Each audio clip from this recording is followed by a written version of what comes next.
which is going to be moderated by Bernard Lawrence from Deloitte. But before giving the floor to you, may I request Mr. Masamba Thioe, who is the project executive of UN Climate Change Global Innovation Hub, to give the welcoming remarks. Masamba, you have the floor.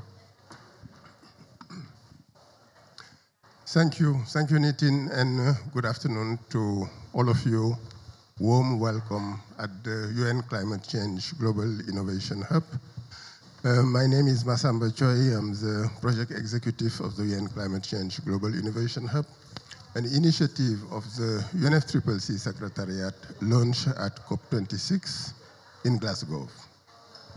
So the Global Innovation Hub is an initiative with a one-fold vision. How do we mobilize innovation to serve the many people and the planet? And it has a twofold mission.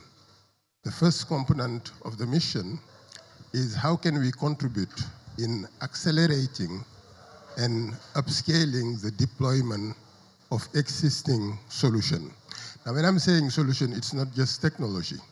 We mean also innovative financial instrument, innovative policies, innovative business model, innovative cooperative approach, product from the culture and creative industry, because we believe that this is only when all these things are integrated that we can have the suitable response to a demand for climate and sustainability solution. The second component of the mission is how do we accelerate the development of the missing solution. And for that, we have a process that we call Systemic Innovation Workshop, where we convene different stakeholders for them to co-create and co-evolve. And then we have a threefold core value articulated around three key principles: caring, sharing, and daring. Caring because for innovation to serve the many people and the planet, it needs to genuinely care about their needs and their well-being. Sharing because radical collaboration is required if you want to address the challenge of climate and sustainability.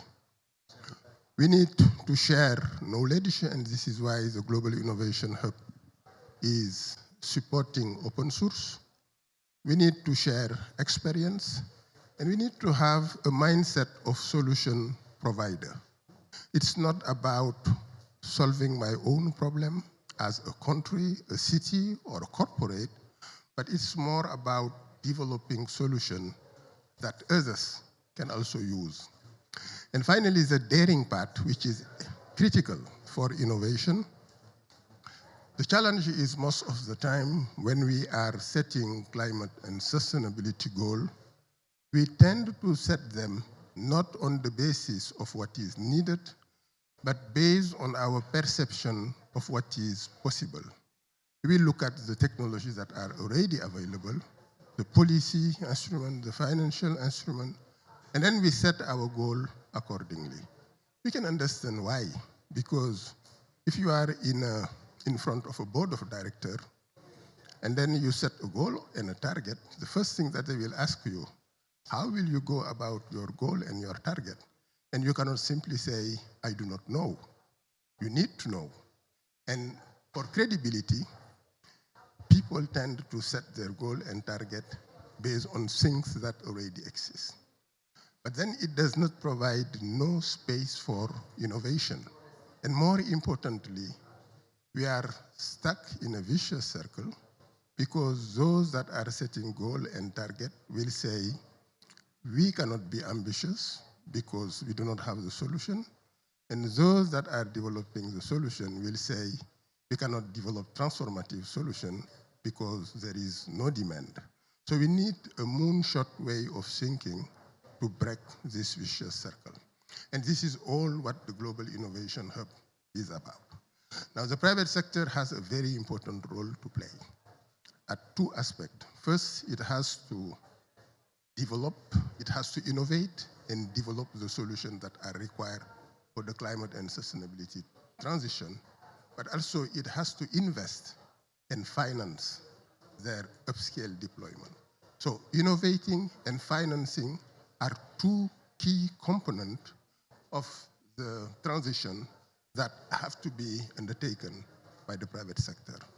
So looking forward to very interesting discussion, and over to you, Ben. Thank you. Thank you very much, Masamba. It's a pleasure to be hosted by you here at this Innovation Hub. I was doing a lot of things with you over the last 2 years, and I can say already in Glasgow, I was fascinated by this mission. And I just told Jay, this could be Deloitte's mission, right? It's about sharing and it's about solutions. And it's a little bit our business model that you shared with the others. So we share a lot of things that we learn from one client to the others, of course, and we develop solutions and really try to help and really make an impact here. So I will be very blunt. I have a really, really strong panel here. It's a privilege to have such a strong panel, and I will briefly introduce our panelists in a moment, but then I will be very honest about my mission and my interest, and I will be very self-interested on this panel, because we at Deloitte, and I share a secret that stays in this room, of course, nobody tells anybody else, we at Deloitte really think at the moment about this big animal sustainable finance. What can our role be in this game? And this is not because we are crazy tree huggers who found out that this is an important thing to save the world only, but our clients all over, in all industries, in the financial industry, come to us and ask us to better understand the opportunity, the risks, and how they can play a role and which role they can play in this game. Be it places like UNDP, be it innovative players in the philanthropic scenery, or be it financial industry, of course, but also the so-called real economy, particularly in the global south and in the OECD world, is looking for new financial resources. That's why this is spot on for us to really find out. My boss, the global CEO and chairman, asked me to find out what is our sweet spot, what can be the place where we can create impact generally in this, and I will use this next 45 minutes to get input from these four wonderful panelists, and I will start with Lavinia Bauernochse. Lavinia Bauernochse is from Deutsche Bank. A player long time in this field already, has tried many things already in sustainable finance. She's responsible for ESG management in the corporate banking side, and I do a lot of work with her, and I can say she's very knowledgeable, particularly on the investor side of banking. Next to her is Jay Collins, the Vice Chairman Banking of Citi. We just noticed that we have many good friends in common. It's a pleasure to have you here. We know that Citi is a major player in this very ambitious agenda. So we have two private players here who really know what they're talking about. Next to both of them is my dear friend Sanjeev Krishnam, the co-founder and managing director of S2 Ventures, which is Seed to Growth Ventures, a really interesting entity in the philanthropic space, doing a lot of things and really a new player in this field of innovative sustainable finance, so somebody who really is worth looking at. And we have the Assistant Secretary General of the United Nations Development Program, Abdallah Al-Daradi here, who's responsible for the Arab region. And as we all know, UNDP is probably the player that many in the UN system look at when it's about the question, how can we make this green transition possible? Because they are probably the strongest player with 150 regional offices, particularly in the global south, and a knowledge base that is unique, maybe only with the World Bank comparable, with the knowledge, with the data they have, with the innovative power they have. Global South, so a partner that it's worth looking at for private actors going in this space, particularly in the Global South. And let me maybe start, Abdallah, with you asking, if I may, this is a discussion that we have now. This is my 16th COP, and I counted that this discussion and the term sustainable finance is around for 20 years, but it's really spot on, and I see that Jennifer's coming. Please come to me. And I'm really happy to introduce, oh, that happens to all of us this week. I've done this 3 times, coming late. It's really a pleasure to introduce Jennifer Sarah, the Global Director of Climate Change at the World Bank, and that kind of complements the competences that we have on this panel. Welcome, Jennifer. Great to have you here. Welcome to UNFCCC's Innovation Hub pavilion. I was just asking Abdullah, sorry Abdullah, in this old game, what if you look in 23 at COP28, what is the obstacles and the particular challenges that you see if you listen to people like John Kerry who say, we have to solve this with private capital? Why do we not simply can do this? What is, from a UNDP perspective, the major challenges? Thank you. It's intimidating to be sitting next to people who know finance very well.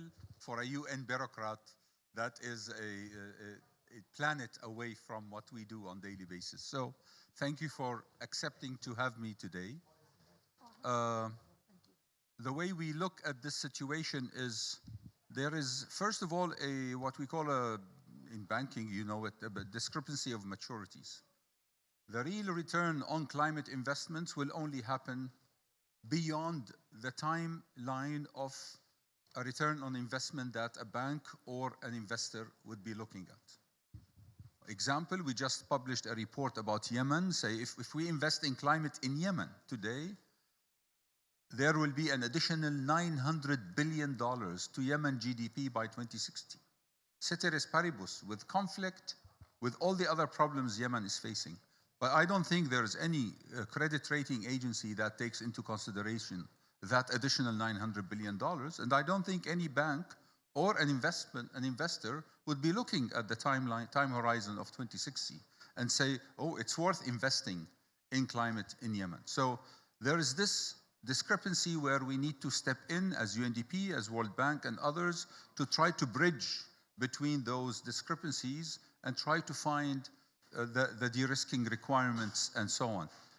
That's one discrepancy. The other discrepancy is between the source of funding, the available finance, and the majority of people and economic actors who can make a change in climate. The small farmer, the SME, the 70, 80, 90% of GDPs across the global south. And those are not reachable. At the moment, there isn't a bridge that brings finance to a small farmer in Mali. And therefore, so we are launching a project now to reach 100 million small farmer with insurance.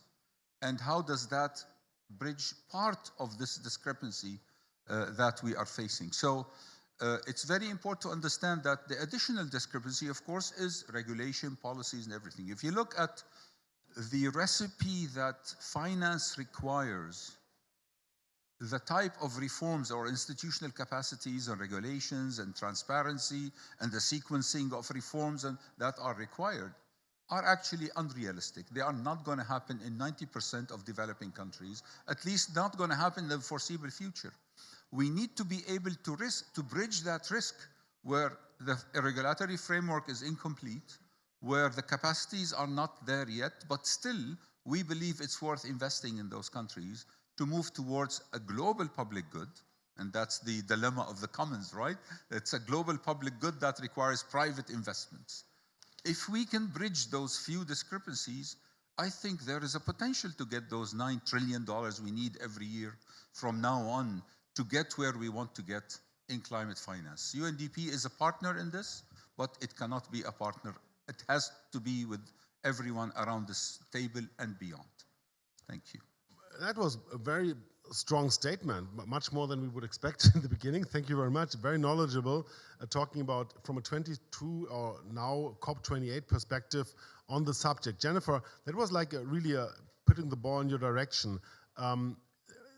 Whether it's 5 or 9 trillion, we know that it needs strong capital from the private side to get this done, what we need to do in the Global South particularly.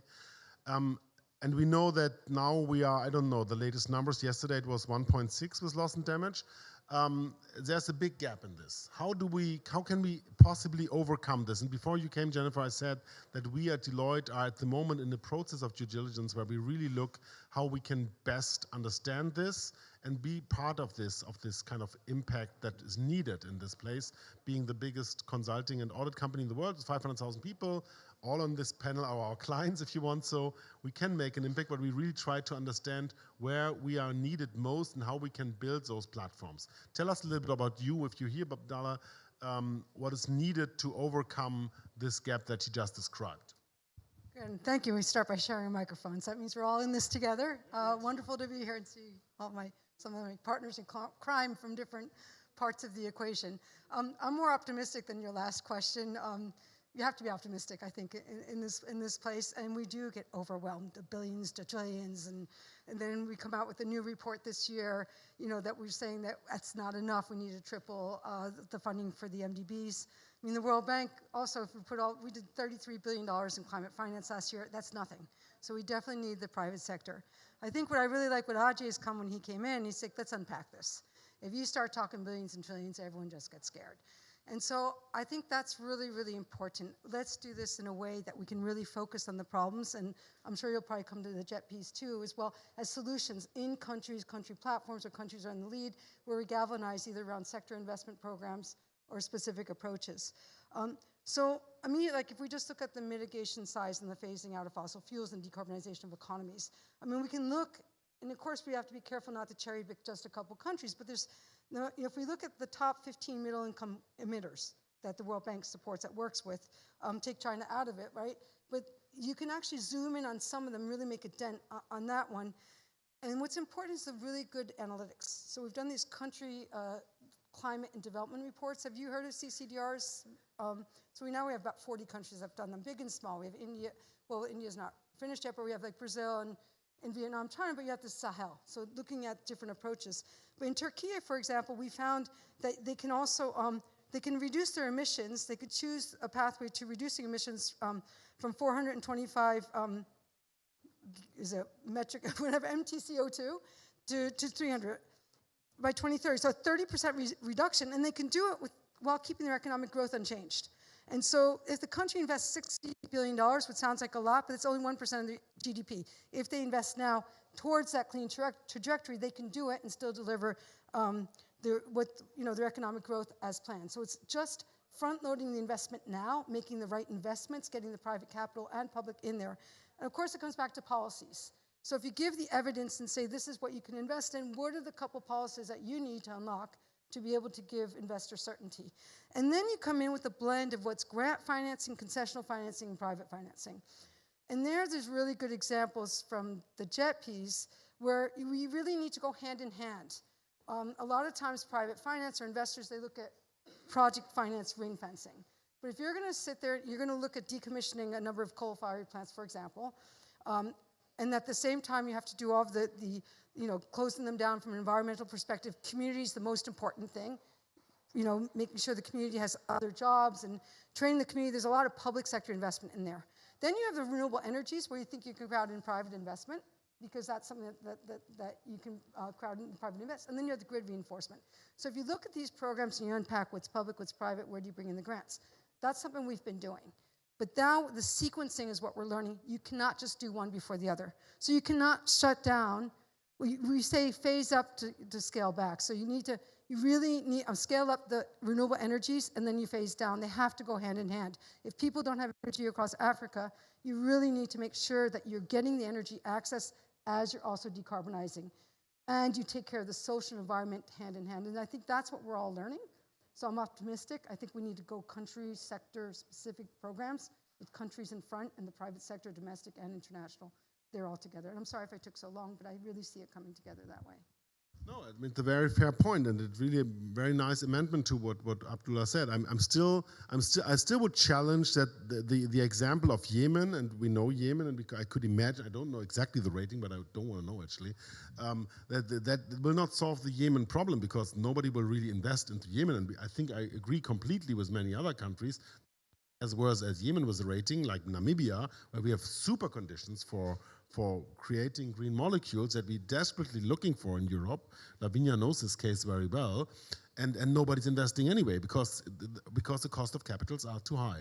And this is, for me, if I look at this and if I learn from the private investor side, the key problem. This is nobody's going there because the cost of capital doesn't make those deals bankable. And on the other hand, we need, as you just pointed out, Jennifer, desperately private capital. I put it a little bit on the table to give it both to Jay and then Lavinia and ask, what's your view on this? What's your take? What does it take for you to make those deals more attractive to go in those deals? Because we know that they are there and they're desperately looking for private capital, and we see that both the EU Commission and the delegation from the United States under John Kerry's strong leadership is advocating for more private investment in this space. Great, thank you.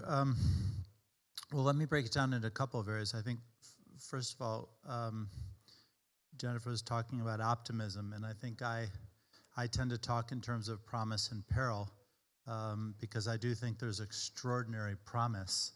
But I also think we need to inject a little bit of fear, because at a certain point, if we don't have speed and scale in climate finance, we get tipping points, and you do unravel the opportunity into peril, because you'll have an inevitable policy response that starts to kick in, and then the opportunity stops making sense. And so the speed of everything we're talking about is critical. It's why, let's just take the first thing that we need that sounds simple, but it's regulatory and policy signals, right? You need the signals to the private sector that you have to behave in a certain way with speed, because you can see what will happen over the horizon.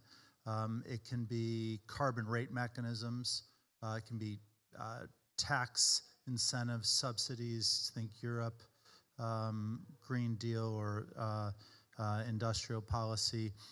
Think the IRA, massive hundreds of billions of dollars of what is essentially tax incentives that induce immediate risk behavior that causes the break-even calculations of investments to change that may have changed on their own 5, 7, 10 years from now, but you're inducing that investment to take CCUS risk, hydrogen risk, whatever that is now.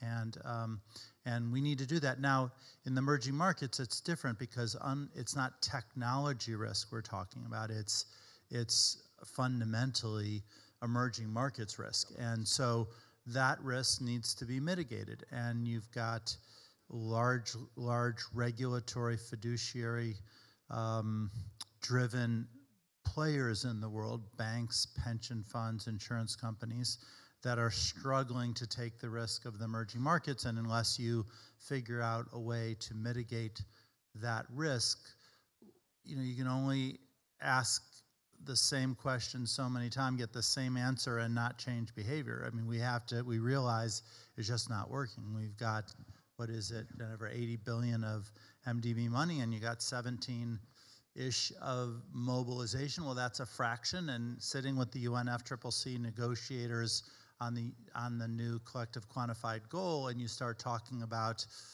wow, okay, so let's say the quantum for mitigation is maybe 600 billion, and you're not going to get a provision anywhere near that. So you're going to have a mobilization number. I don't know if it's 4, if it's 5 times, but it's certainly not a tiny fraction. And if we keep trying to mobilize the same way we're doing right now, with the same tools, the same approach, you just won't get there at the speed and scale that we need. And so I look at this and say, a lot of the emerging markets countries are depending on us to mobilize more. But quite frankly, and this, I just want to say one last thing about the extraordinary work of Deloitte. We do have a system problem. And for those of you that aren't familiar with that Deloitte concept, it's, you've got the naysayers and you got the laggards, but you've got a lot of private sector with intelligent policy people that want to do the right thing. Yet we still have a cacophony of behavior, right? The system isn't working well as we coordinate. So you can have what I call first chair, what we call a first chair player in an orchestra that's just brilliant. If you fill the room with them and you have no conductor and you're not playing off the same piece of music, you just won't get a cacophony, right? It sounds terrible. And if you look at a lot of what's happening in the system right now, the left hand and the right hand just don't know what they're doing. So these COP processes of private sector in the room, even the fossil fuel sector here, as much as people complain about it, you've put them in the room and you're having real supply-demand synchronizing transition behavior debates and dialogue. That's a good thing. But the number one, I think, kind of easy to understand ecosystem problem are the NDCs, right? So I'll talk to ministers about their NDC, we'll go through it, we'll say, okay, 62% of your country, I'll give you a real example, emissions pathways controlled by the private sector, and you've committed to reduce it by a massive number. 80% of that is in 6 industries. And so let's talk about what you've committed to do and how you're going to do that. Talk to me about the intensity of the dialogue with the steel and cement and transport sectors that you've committed to reduce in the NDCs. First you get blank stare, then you get red-faced embarrassment because the intensity of that dialogue is massive systems failure. In other words, everybody here is talking about the gap of ambition for NDCs. I'm talking about the gap in reality. The gap, in other words, you can't deliver the NDC where you're reliant on whether the steel sector is going to leave your country or come in with green steel unless you've had intensive dialogue.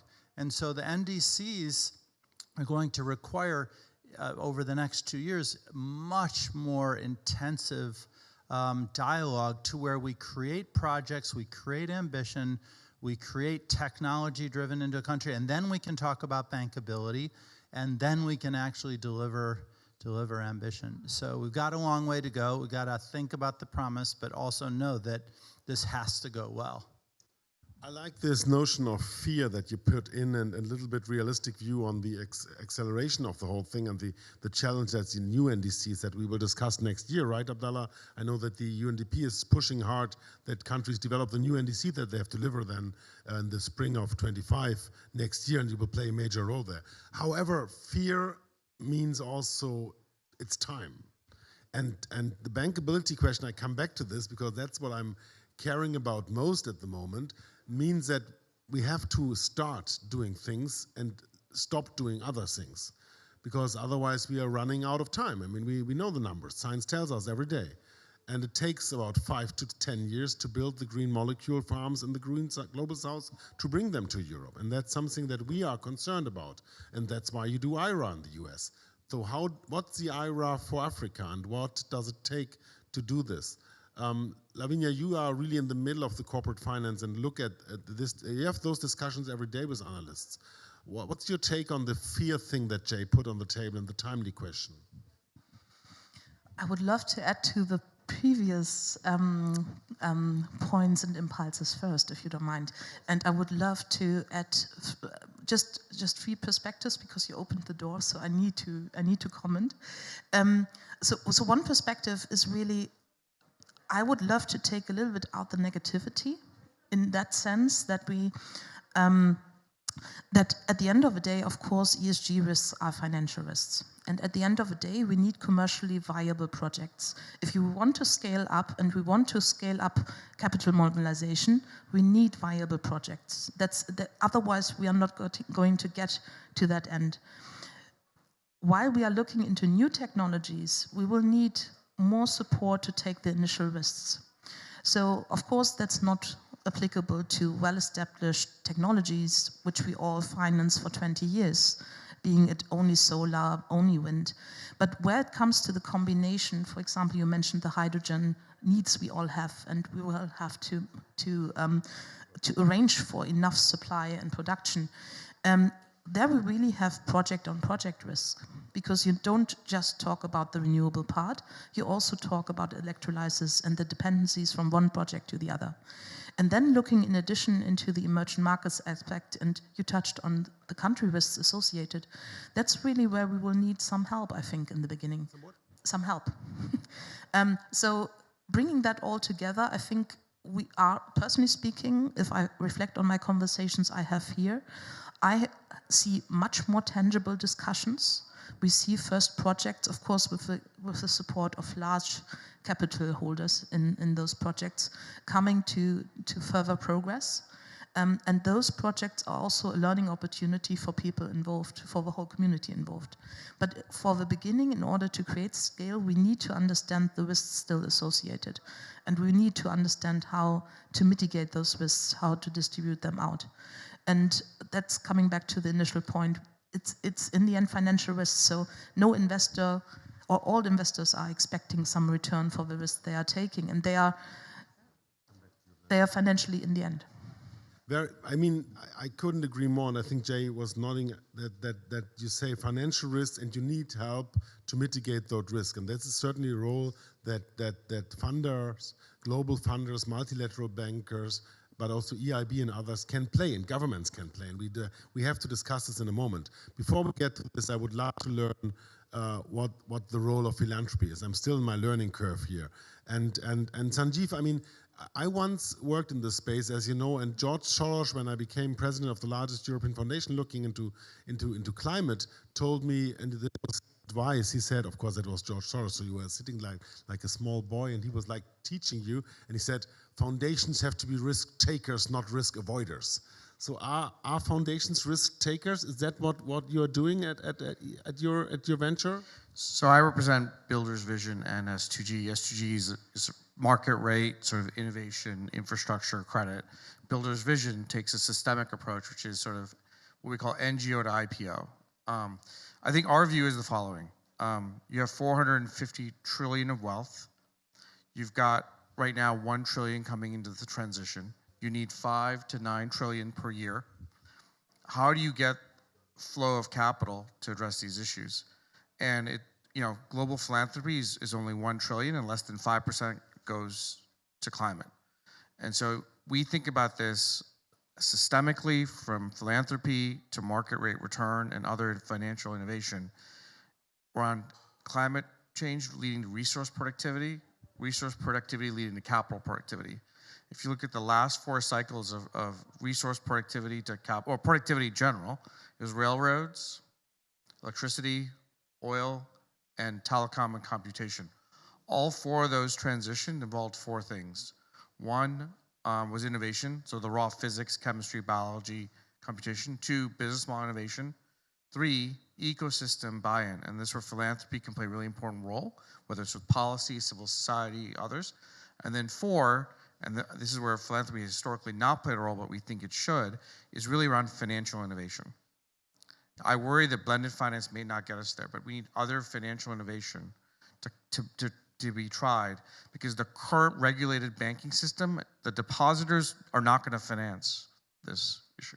Current bond markets are not. So until we have financial innovation, I worry that we're not going to fix the plumbing system that's going to deploy that 450 trillion into that 5 to 9 trillion that we've been talking about today. I like this point of innovation in the finance sector, because that's what we think a lot about. And we are really in the digital space, as all of you know. Most of the solutions we are helping our clients to develop are connected today with digital solutions, and it has to do with data. And that's why UNDP is so interesting for us as a possible partner in this kind of orchestrated way of a platform that we are thinking about, where UNDP country data and World Bank's country data around the policy frameworks are absolutely mission critical to understand the risks that Lavinia was referring to, and then to make the right choices. And that's why, Sanjeev, your point about innovation in finance is super important, because that can lead us maybe to new forms of financing those projects.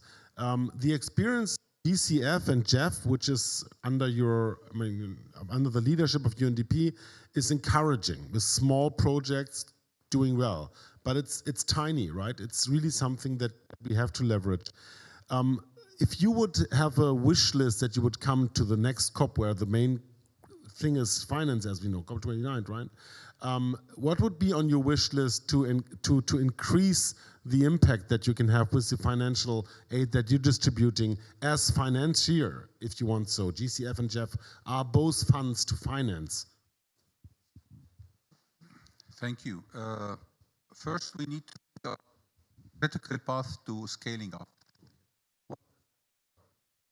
What does it require? You just mentioned the NDCs and the new generation of NDCs that we will be supporting.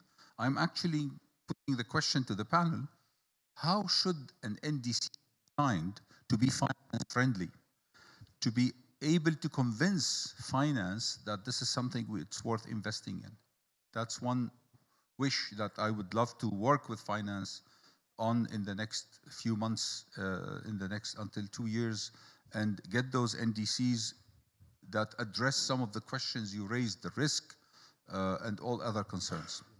The other question is actually we are trying to build our artificial intelligence capacity that could provide better information and better analysis and zoom in risk assessments that will allow finance, including insurance, to provide specific and well-detailed, targeted financial services to those projects. These two things, if we can achieve them by the same time next year, I'll be very happy.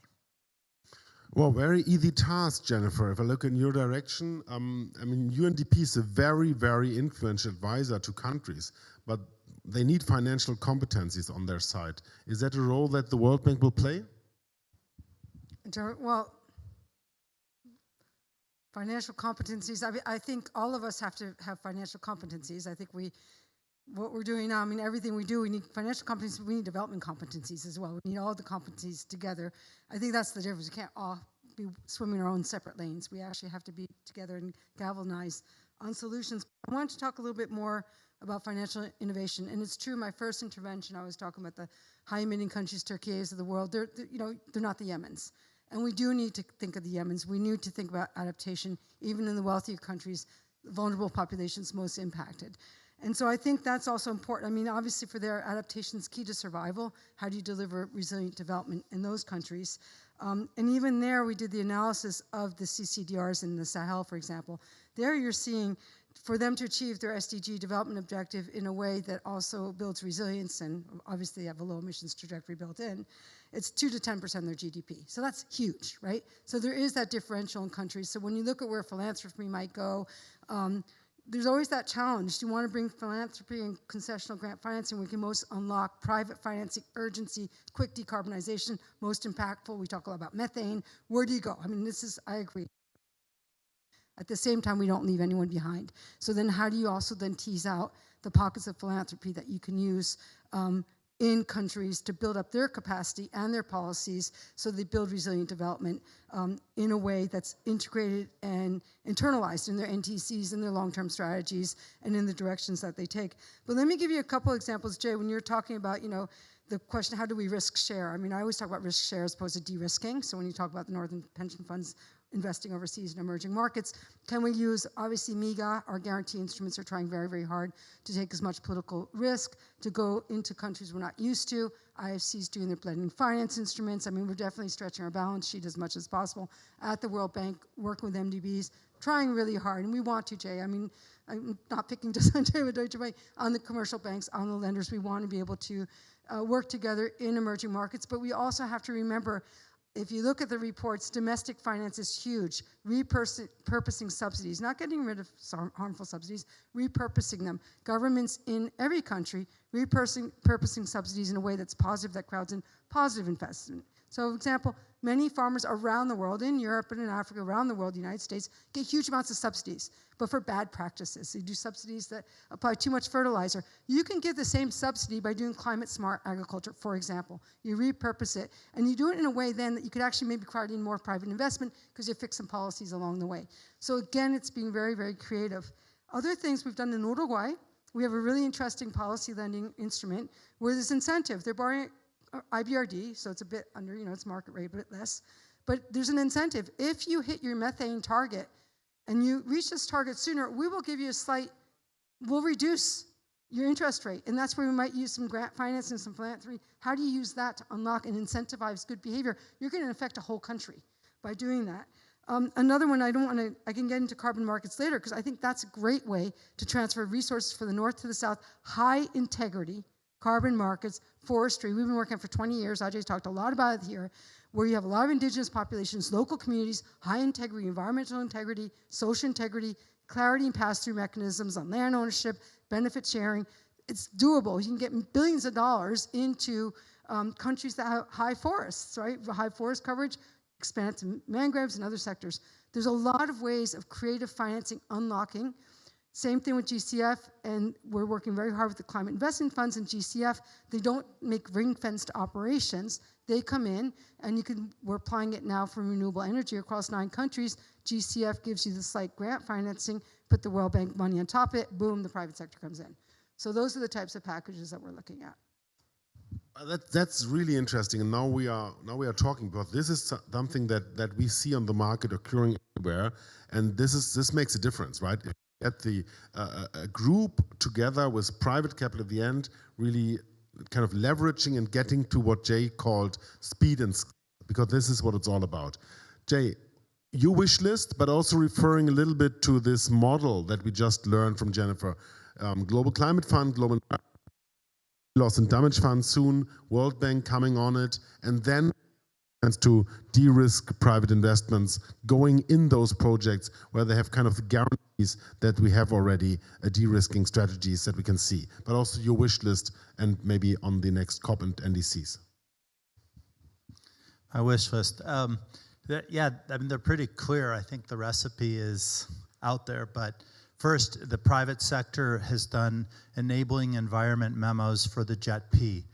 And if the private sector actually were for the highest emission countries in the world to say, you, EMDC, our recommendation in terms of what you need to do to enable investment, if we had that dialogue by next COP. Second is, if you had, I don't know, let's just say top 10 projects where the feasibility study may not be done by then, but was funded for the completion of the ambition of the NDC. If we could actually, I don't want to use the word mobilize, we could actually find the money fast enough to fund feasibility studies on ambitious projects so that we could then be in the middle by next year of really looking at more material bankability of those projects. Third, we should have what I call sectoral determined contributions. A lot of people arguing with me over it, don't like it, but we should have for every material sector in the world, just like we have for the Poseidon principles in shipping, like we have for steel, like we have for aluminum now, every sector in the world should have metrics, transparent agreement around the metrics. They should have principles of achievement. They should have sectoral commitments and ambition and a pathway to achieve it. And there's no reason why we can't do that. We figured out how to do that. Now we just have to replicate with speed and scale. And if you do that, then when people like Secretary Kerry say, well, wait a minute, how do I match NDC process with sectors? If you don't do that, then it's kind of hard to map methodologies and then what the financial sector thinks about that across the board. We need and Jennifer has heard me say this over and over again, but we need the regulators in the room when we talk about mobilization, because right now, you talk about how with the ratings constraints of the MDB world and their capital, how they really mobilize. Well, a lot of those products and tools aren't efficient from a regulatory capital return perspective, right? So you don't get regulatory capital relief. Why? Because, it's understandable for the world we were in then, but post great financial crisis, the regulatory community made it very difficult to fund infrastructure. Now think that the bulk of green investment will be project financing. It's going to be off-balance sheet structures that we intentionally, the world, made regulatorily difficult to take long duration, illiquid, weak credit, read project risk. And we intentionally did that. And so while on the one hand, every day I hear from the sustainability climate policy community, you must do more, you must do more. In this year, the regulators are just saying, no, you don't. That's corporate exposure, the regulatory capital treatment of that. So all I've said is, you know what? You have safety and soundness over here. You have sustainability and climate objectives over here. Just get in the room and let's debate this and discuss this. And that should happen. This should have happened yesterday. Wow, that was really a strong pledge. You would find many supporters on this campus for this pledge. UNDP is nodding. World Bank is on board. This is something that would make a huge difference, because this is exactly what the dilemma is for I know Deutsche better than I know City, but this dilemma between Basel and the call on the other side, I like this view with the two ears. Is that true? Absolutely. And if you want me to form a wish list, and I'm not saying that was my idea, but if capital regulation would give us more room, and all the private capital banks would have like 1% less requirement to fund sustainable finance, that would be accelerating all investments. It's actually something my CEO recently pointed out to, but that would really be a lever for this. I would love to put some emphasis, and we touched on it already. We have talked about the role of MIGA, of IFC, and they are very, very important in getting the right combination of capital together, in particular also on the equity side of things. And there are some schemes developing. We touched on the innovation we will need, and we will need way more innovation. But for example, when it comes to the hydrogen acceleration, we've seen really lighthouse initiatives like, for example, H2 Global, which we had the pleasure of also being one of the founding members, to really take out and try to give impulses and incentives to both the supply and the demand side at the same time, because you have price insecurities, you need to take via contract for differences those out of the system, and you want to give more investment security to those decision makers, that they have just the financials in place in order to get the projects going. And we've seen now the EU Hydrogen Bank coming out. We see KfW putting the PTX platform together. So there are instruments arising, but they are still, we need to see more scale. We need to see also more viable projects. And that's the next step we need to take. And then there will be more innovation also needed in order to really scale in total, because that's still not enough. Sanjeev, that's very, very good. Thank you, Lavinia. I will directly go to Sanjeev with his demand or his call for action in terms of innovation and finance. If you listen to the three here, Jennifer, Jay, Lavinia, basically you can summarizing saying it's a little bit about, of course, JET-P and making this work. And I know a lot about JET-P because I know the German position there and the European position and all the obstacles both in Indonesia and South Africa that we are facing. Second, the 10 top projects. I really like this, being very concrete to next COP. And third one, this is an innovation in itself. If we get the regulators and the financiers from different sides in the room in the beginning of the NDC discussion, that would make a big difference, I agree. Is this the kind of innovation that you have in mind when you bring them together and then find ways for innovative ways to sponsor and finance those things? I think you have to take a dual tack approach, because I think we work with tanker ships, but we fund speedboats. Half our speedboats will sink, but some of those speedboats from a financial innovation can scale. Resi Solar in the U.S. Hello. Resi Solar scaled without the IRA. They found a financial innovation, packaged up the risk, securitized, and at FICO score, the credit was very low, but they built it, diversified it. So I think we need to think about this systemically, globally, but we also need to think about it with new players that are more agile, less exposed to regulatory dynamics. Because if we don't, I worry that, that I worked at the IFC. It's not going to move quickly, is my concern, relative to the speed and scale issue. But I don't let you go like this. I mean, who would, I know that you worked for the IFC, Sanjeev. Who would be the new players? I think that's where we see our role, to work with financial innovators that come up with new risk and lending solutions in these markets. And if they need some first loss, we're open to it. but it has to graduate from first loss to be a market rate. And we've seen this before. You know, telecom industry. I worked in Africa at JP Morgan. We financed a lot of telecom.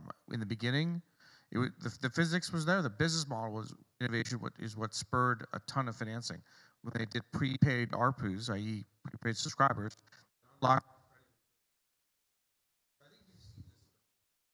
in large and productivity transformation. It's going to take innovation and agility, in my opinion. Jennifer, please. Well, I just want to come in. I mean, we've all had fascinating conversations in the last few days. And one that really, really struck me with a number of banks, commercial banks. Well, first of all, the different standards and how different people report back and if they're reporting back, you know. So that's one big issue. But there's another issue if we're going to talk really about JETP's coal decommissioning, right? This is really expensive, especially if you look at East Asia. A lot of these are very early, brand new coal-fired plants. They might be some of them 15 years old. They have 35 more years of lifetime. There's supply chains associated with it. And people need to talk about that. Who's going to pay for this, right? So we could talk about new greenfield private finance. We can find de-risking instruments so that we can, invest in in emerging markets and renewable energy, but we just be careful about the regulatory certainty. But this is a huge elephant in the room, I call it. And that really is, it's super, super expensive. If you're going to say we're going to close down this coal power plant, replace it with a renewable, it still has 35 more years of life. Who's going to pay that off? Who's going to pay the supply chains of the coal, of the shipping industry, of everything associated with it? And that was a really nice conversation we're having. Where's philanthropy here?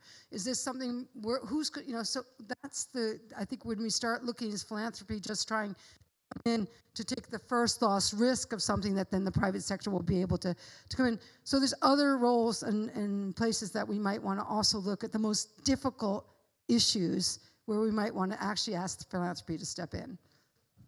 I would love to add just to your reflections on JETP, because we all agree it's a fantastic initiative for the countries which are looked at. But the major problem is they aren't fully funded yet. So we won't change the sequence of getting financing put together like the modules we need. And we need the initial funding first and then derive what is the capital cost associated to all single tranches which are building up the total package. But when we talk about these initiatives, securing the funding initially will be key in order to really leverage. No, there's no doubt about it. But I can put a little bit of confidence in here from my last trips to corporate financial clients in Singapore and Hong Kong. I haven't been there for a year, and I mean because of COVID. Even in Hong Kong, I wasn't there for 3 years. This is a completely different conversation over the last 3 years. I don't know what your impression is, Jay, but now they're running in my doors if I come there and I want to learn about ESG and what that means. And Indonesia is all over. They know that they have to change this, and as we know that Singapore is so heavily invested there, particularly the public funding there, they are aware, and I'm confident that once we get international support, that's why JETP is so important to become a success story. We will get private capital following. If I may, I promised my UNFCCC hosts and friends here to open it up and may get some questions from the plenary. It's a tradition, obviously, culturally, to do this here, and I'm happy to do this. So I would like to invite you to address one. Maybe we have time for 2, maximum 3 questions, maybe specifically to the panelists. And please briefly introduce yourself. My friend Freedom Kai has the mic, so please give me a hand if you want to say something. I have something in the first row. Please introduce yourself and then address the question. Hello, everyone. So my name is Jason Salgado. I'm from Belize. I'm a One Young World ambassador and also a member of Yongo. So we were discussing different solutions and different strategies in order to bring that bridge between all the capital into the global south. So I'm particularly interested. I want to give another perspective because I'm a youth activist and at the same time an entrepreneur. So I'm the founder of Climate Shares. So it's a platform, investment platform, where we support climate entrepreneurs with financial opportunities through carbon markets. So I have worked with a lot of entrepreneurs from across Latin America, including in the Caribbean, and we have seen that the finance is just one side of the problem. So there are different lack of resources, different lack of technicalities and regulation that supports young entrepreneurs. So, and particularly with the risk, right? So I'm interested to know, like, how can different financial institutions work with different stakeholders in order to assist those entrepreneurs, because I live in a very vulnerable community to climate change. In fact, 90% of our, in a rural community in southern Belize, all the community depends on a farm that is devastated every 2 years by a hurricane. So we have the young farmers that really have different innovations in order to tackle these issues, but it's a risk. It's a loop that is really risky, right, for investors. So how can investors how can investors really invest in, because we were discussing about is really risky. So how can we minimize the risk, and how can entrepreneurs really work with different stakeholders? Okay, so thank you very much. We have time for one more question, and I go back to the panel. And the entrepreneurial question, I understand that this is really about how can we get money into entrepreneurs. I know that Deutsche is doing a lot of things in this space. Maybe you take this one, Lavinia, and then is it the second question here? Please introduce yourself. Yes, Hans-Jürgen Walter. So I'm leading sustainable finance with Deloitte. So Abdallah, you mentioned small and medium businesses, and Jennifer, you mentioned communities, the importance of communities. So both of them are, let's say, are limited in doing further lending, yes, because of the balance sheet and all these kind of stuff. But both of them do have limited access to capital markets, which is of course another option to refinance, yes, off balance sheet. So from your perspective, maybe Jennifer, direct question to you. So how can we improve the ability to access capital markets for small and medium businesses and communities? Okay, so here. Markets or capital markets? I didn't hear you. No, capital market instruments in general. That we close very sharp at 6 because many people have other commitments. So it's at the maximum 1 minute for all the 5 of us. And I will pass it first to Jennifer because she was directly addressed. Then I will pass it to Lavinia, asking for the entrepreneur how to help. Maybe Abdullah, you want to add something? And Jay, if you don't, good, please. No, thanks. So first of all, congratulations. Love young entrepreneurs taking risks. You're there. You're in the front line. How do we best support you? So there's different programs. I mean, the World Bank and our public sector arm, we work through government and help them set up inside countries all kinds of capacity to support entrepreneurs. IFC does the same thing. That's your question. But we are bigger scale. So I think what's important for us is that we try to help in countries set up more retail. So we do wholesale and set up financial intermediaries and other types of opportunities in countries, either public or private, that we can support smaller entrepreneurs. And then there's little grant programs that we have at small scale. Happy to follow up afterwards to give you that. But really, we want to encourage in-country entrepreneurship. It's really, really important. So thank you for that. I think there was already a very good reference. So we are doing the same. We're looking into entrepreneurs and solutions are needed to tackle the problems we are facing. I didn't quite catch what the actual purpose of your entrepreneurship is, so maybe we can look into this a little bit deeper. But if you look into, in particular, those areas which are most vulnerable to the changes of climate, I think we need to find more solutions also to invest into adoption. And there are also instruments out there looking into those, also tackling the country risks associated with some of the areas. So instruments are coming together, not necessarily for entrepreneurs as such, more for the country overall. But I think the adoption element is one of the critical pieces we need to see more capital coming towards. Abdullah, one moment. These are exciting times. 10 years ago, our work on governance had nothing to do with the finance world.